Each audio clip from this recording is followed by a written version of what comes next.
এয়া কুঁহি থেকেৰা এয়া কাটি কাটি এয়া শুকুওৱা হৈছে।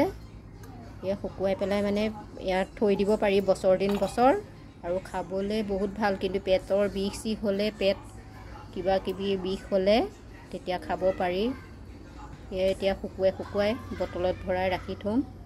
আপোনালোককো দেখাই দিছোঁ, আপোনালোকে চিনি পায় নে নাপায়। কুঁজি থেকেৰা বুলি কয়, কিন্তু ৰঙা হয়, কিন্তু আমাৰ ৰঙা হ'বলৈ নাপায়, বহুত বান্দৰ যে, সেইকাৰণে কেঁচাতেই ছিঙি অনা হৈছে। এতিয়া এই চৰবত বনাই দেখাম। ইয়াৰ বোলে ভিতৰটো চৰবত খাবলৈ বহুত টেষ্ট হয়, সেইকাৰণে আপোনালোকক বনাই পেলাই দেখাম আমি চৰবতটো। ভিতৰখিনি বহুত টেঙা মিঠা নিচিনা। এইখিনি এতিয়া চৰবত বনাই আপোনালোকক দেখাম, আপোনালোকে চাব। এইখিনি থেকেৰা হ'ব আৰু এইখিনি জুচ বনাম।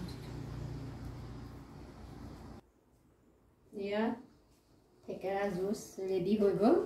এয়া বাকী দেখাইছোঁ আপোনালোকক। এই কালাৰটো চাওক। এয়া এতিয়া খাবলৈ আমি ৰেডি আৰু। আপোনালোকেও এনেকৈ বনাই মেলি খাব, বহুত ধুনীয়া হয়, পেটৰ কাৰণে বহুত ঠাণ্ডা। আপোনালোকেও খাব আশা কৰিছোঁ, আৰু মোৰ ভিডিঅ'বোৰ চাব, লাইক শ্বেয়াৰ কমেণ্ট কৰিব। ৰাখিছোঁ, আহিছোঁ।